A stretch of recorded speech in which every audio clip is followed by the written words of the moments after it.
Hi, Courtney here to talk to you today about 15 ways to stay cool and save money on electricity in the summertime.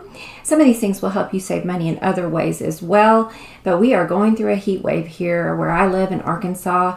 The United States is going through a heat wave as well as other parts of the world, and I thought it's just a really good time to visit some of these things that people may not be thinking about.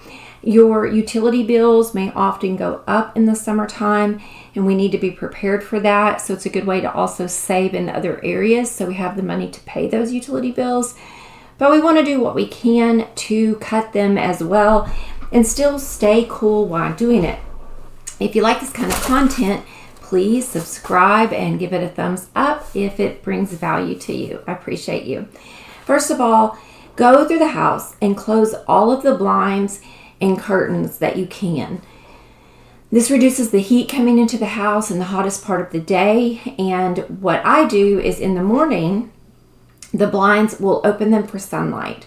And we don't turn the lights on generally, except maybe whatever room we're in, the light will be on if it's needed. Otherwise, we just use natural light.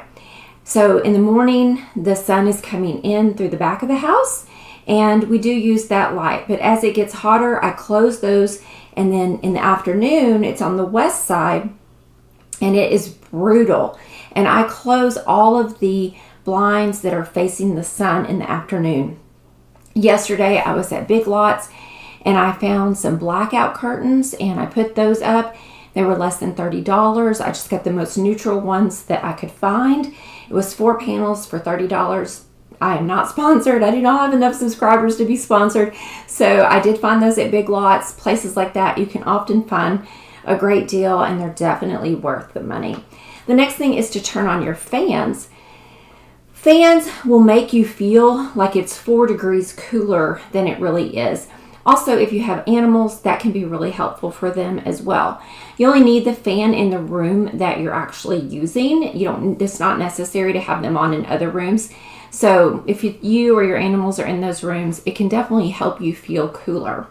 The second one is turn the air on 74 or above. It's actually not really good for you to come in from hot weather. Right now it's 100 degrees today, and to come into a very cold house being 72. Your body has to acclimate to that, and your body acclimates to higher temperatures in the summer and cooler temperatures in the winter. So slowly, when the year is starting, slowly beginning to inch the air up when the summer is starting will acclimate your body. So we keep our air on 74 in the day, and we keep fans on and the blinds shut on the days that it's super hot. The next one is, and turn the air down at night where you like it to sleep, and in the morning turn it up. And that residual coolness will stay in the house and help keep your house cool and keep your air from running all day. When you leave, turn your air up to whatever you feel comfortable with. You don't want to come home to a hot house in the middle of the day and have to completely cool it down. But like for me, I have animals in here. I have 5. One of them is a mountain dog, and she is very thick coat. So I leave it on 74 for her because she gets really, really hot. And I put a fan where she can get under the fan.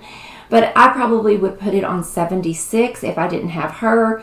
That way when I came home, it would still be comfortable, but it wouldn't be too hot in here. The next one is, this is the time of year to use those crock pots.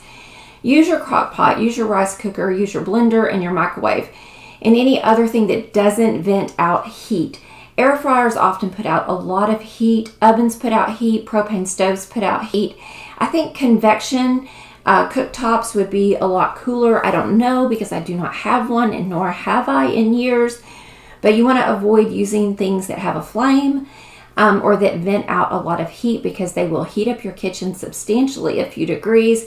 So cooking in batches, like right now I have rice in the rice cooker. I have chili in the crock pot. I made smoothies this morning and oatmeal in the microwave. And that way my house isn't getting heated up throughout the day. I have leftovers that today and tomorrow we can just microwave and heat up. I know some people don't like to use a microwave, and in that instance, it's your particular choice, so you do you. The next one is to unplug what you can. Going around the house and unplugging things just saves electricity. be reasonable. You're not going to unplug your refrigerator, of course, and I don't even unplug things that we use on a daily basis. But if it's something that I'm using only occasionally, or I've charged up a phone, or I've charged up my computer, I will unplug it. I'll also keep strips, the power strips, for certain rooms that have things plugged into them, and I turn those off when they're not in use. That will help you save a ton of energy. If you haven't heard this before, LED lights can really help you save energy. Compact fluorescence, I believe, I'm not sure, I can't remember, but you'll know the ones that are more energy saving. But sometimes some of those can get really, really hot, so make sure you're not leaving those on during the day, and only turn lights on in the room that you're using them. Number 6 is to wear cool clothing like cotton or linen or wicking clothing, and it needs to be loose. This is not the most flattering top on me. I'm about to go to work. I work in cardiac rehab, and I have on a pair of loose palazzo type workout pants, this loose cotton t-shirt with a pair of mesh hiking shoes today, because I am going to teach fitness and stress management. And so I don't want to be hot, but I also need to cover up and be appropriate for work. So you want to make sure that your clothes are loose fitting if possible. Tight fitting clothes will trap in heat in your body and sweat, unless it's the new wicking fabric. Stay away from polyesters and denim or heavy denim in the summertime if you can. My husband's a cowboy, and he often goes out to work on the farm in a long sleeve thin shirt. It actually helps to cool you down rather than a short sleeve that allows the sun to hit your arms. He wears a straw hat, and he wears loose fitting jeans when he's working outside in the summertime. Okay. You also might want to consider mesh type tennis shoes if you have to wear closed-toed shoes, or open-toed shoes if you're allowed to wear open-toed shoes in the summer. Mesh shoes like they have now, like the Nike Airs and things like that, allow for ventilation and will keep you cooler. Cotton socks will keep you cooler than polyester socks. Shade. I know this is kind of like one of those things that's opportune, but like we've been planting trees close to our houses. We're on a big ranch, and there weren't a lot of mature trees, especially around the house. We saved the ones that we could, but we've been planting trees around we have 2 houses on the property, a guest house and the main house. And we've been planting trees around those to try to create shade. If you're building a house, try to make shade. Make sure your animals have shade. And when you park your car in the summertime, try to find a shady spot if it's possible and crack the windows just a little bit. And that was number 8, is crack the windows in your car if there's no chance of rain. With heat, and this happened to me, if heat builds up in the summertime in your car and you have like a little crack in your windshield that you weren't maybe even aware of, it can create pressure and bust. And so it's just always good to park in the shade if possible and crack those windows, especially if you can't park in the shade. And this is, saving electricity, saving money, and keeping cool. Number 8 is your animals. If you can, bring them in the summertime. Make sure that if they're in a garage or something like that, you've got fans going and it's ventilated, because it can get really hot in there. Keep a kiddie pool if they'll get in the kiddie pool. Make sure it's not too deep and they can get in and out safely.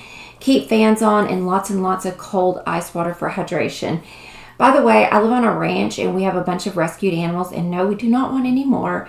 Make sure not to let them get overheated. It's really, really important, and know that they probably won't eat a lot of food. They tend to eat a little less when it's hot. The next one is to have cool drinks. Keep cool drinks with you at all time. Carry a thermos full of ice water. Or some kind of beverage throughout the day. Avoid caffeine, which can be dehydrating. I carry a thermos of cold water, and I carry a cup of cold water everywhere I go, or I drink some kind of flavored water. The number 11, that was number 10, was cold drinks. Number 11 is put your hair up if you have long hair.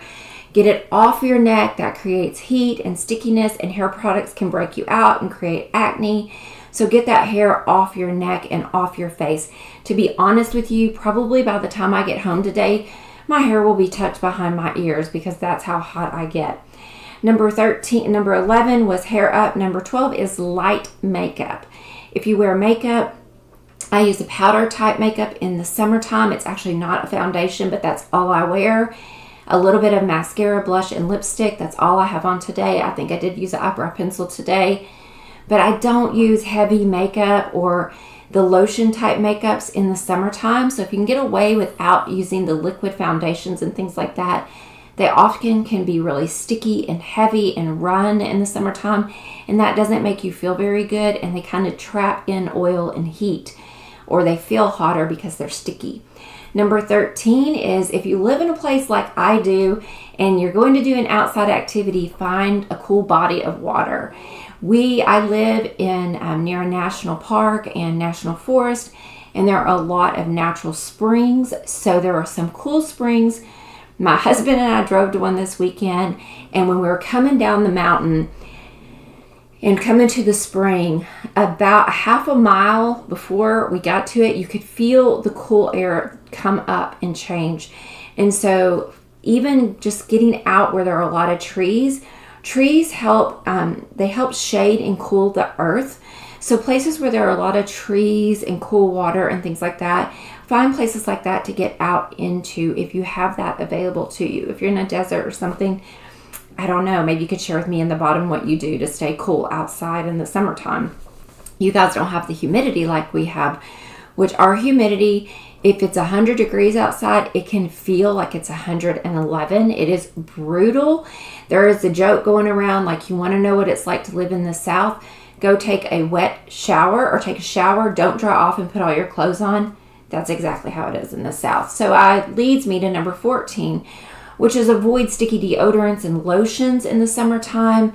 I have some of those spray deodorants that you can find at places like TJ Maxx, and they're just natural spray deodorants. If you can get away with something like that, I highly recommend it. If you're worried about smell, use an antibacterial soap like Dial. I know some people don't like the sulfates and things like that. That's a personal choice, but if you use an antibacterial soap and then a natural deodorant and you shave the stinky areas like your armpits, a lot of times that natural deodorant will work just fine for you and you won't have the stinky smell. So just a tip. I raised 3 boys and a girl, so yeah, I know about the stinky smells. The next one is a full fridge is cheaper to run than an empty fridge. So this is the time of year to take advantage of produce. I'm going to the produce stand after work. We just purchased a bunch of corn. We normally have a garden, but we don't this year because we've been working so much. But we'll buy a watermelon and stick it in the fridge. We purchased a bunch of corn and shucked it this weekend and froze it. And that is another way. Keep those freezers and fridges full. Watermelon, cantaloupes, things like that will help, and they keep everything cool. Plus, when you cut them up, it's a great way to stay hydrated. And that was number 15, is a full fridge. Eat some watermelon, carry some watermelon with you, stay hydrated so that you don't succumb to heat stroke and things like that. Carry things like cut up watermelon and cantaloupe to stay hydrated as well. Thank you so much. I hope this has been helpful. I'm not sure that I went through those with every numerical order there, but I hope that you found some value in this, and please come again. Bye-bye.